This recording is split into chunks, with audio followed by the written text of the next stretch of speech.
Hi, my name is Kurt Swearingen. I'm a knife maker and occasional knife collector. And today I want to talk about the perfect handle fit for a knife. This particular knife is going to be our model today. This is a Loveless semi-skinner. I bought this from the Loveless shop a few years ago before it shut down. And Jim Merritt was nice enough to give me a tour of the shop, and in exchange I bought this knife from him. Mainly so that I could study it and learn how such a famous knife fits in the hand and how it's also used in the field. I've already used it on one hunt and really enjoyed it. But one of the things the experts have all said is that a Loveless knife feels like it grew right out of your hand. And now that I have this knife, I can agree with those experts. And so today I wanted to take a little bit closer look at why that might be, because I've not heard anyone explain in detail why a Loveless knife feels like it grew out of your hand. So I thought maybe we could discover some of the details. And first I'd like to start with a straight edge, because there's a lot of curves on this knife and I'd like to understand the curves a little bit better. And so the first thing I like to do with any knife is run the straight edge right down the spine of the blade and see what's going on there. And sure enough, this is crowned. So it's going to fit really good in the palm of your hand. The second thing I notice is I look on the side of the knife, and I like to look at the orientation of the handle material and which way it's canted. The front of the handle is canted basically parallel with the tang of the knife. But when you get back here, it's slightly canted down, as opposed to the front, which is parallel. This is canted down towards the bottom of the handle, which makes for a very interesting fit for your last two fingers here. So your pinky is shorter, so by canting this down, it actually gives a much better grip and more comfortable for your pinky. The other thing I want to look at in looking at the sides of this knife, and this is the one I found most peculiar about the Loveless knife, is if I hold a straight edge on the side, I can actually see daylight here. And back here, the same thing. But back here, I see a lot more daylight. So I was trying to figure out what did they do here to get those concave surfaces. Obviously, they used some kind of round wheel to get that, or some kind of slack belt. So I want to take a little bit closer look at that as well. So let's go over to the drawing board here and maybe look at some more details of that handle. Here's my rendition of the Loveless semi-skinner. I know it's terrible. I'm not a very good artist, but I drew some exaggerated curves to try and see what's going on. As I said before, if you draw a straight edge right across here, you've got daylight right here. And same thing back here. And then you've got the palm swell right here. And I started wondering, well, why does that feel so good in the hand? Well, if we zoom down here and look at an open hand, and looking at the anatomy of an open hand, we can see that there's some peculiar features of the hand that mesh very well with the contours of this Loveless semi-skinner.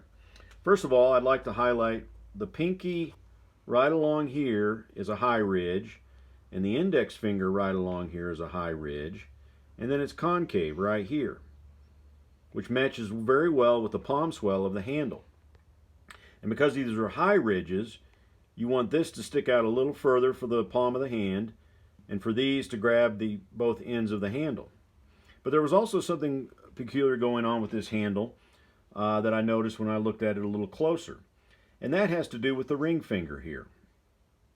If you look at the profile or the side of this knife here, the angle of this concave part of the handle is straight up and down. But back here, it's at an angle. And what I realized is the reason that this knife was contoured at an angle was so that the ring finger, when closed, would fit right in there,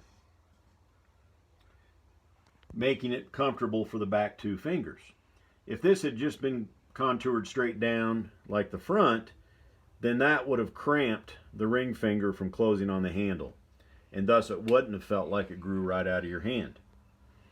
And so I think that this particular knife, this Loveless semi-skinner, the makers and designers of this knife, which was primarily Bob Loveless, started with the hand, and I think they had a very good understanding of the human hand and how it holds a tool handle, in this case being a knife.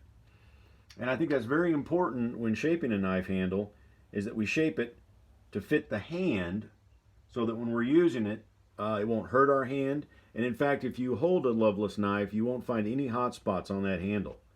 I've squeezed the semi-skinner as hard as I can, and no part of my hand hurts at all. Another thing too is this part here is concave, just like back here. So I was wondering, well, what's the advantage of having this concave other than being able to grip it? Well, sometimes you hold a knife sideways and your thumb actually sits on the side of the handle when you're working sideways. Well, what's interesting is if you look down here, the contour of the thumb is convex, which matches perfect with this concave surface. So when you're holding it from the side, your thumb fits perfect right there, so that it feels like it grew out of your hand in all positions. So how did they achieve these unique contours in this handle? Well, they're not around anymore to explain that, and they did make a few videos which I've watched many times, but I wanted to take a look at some of the tools in my shop and see if maybe we can replicate it. Now, it's clear to me that the Loveless semi-skinner was shaped on some kind of round contact wheel. So I took my contact wheels and I put them next to the semi-skinner to see maybe if they fit. And sure enough, this is an 8-inch contact wheel, and it fits perfect on the front of this handle, just like that. But it doesn't fit perfect on the back, so they used a different size contact wheel, apparently. So I took a 5-inch wheel, and I put it back here, and voila, it fits perfect.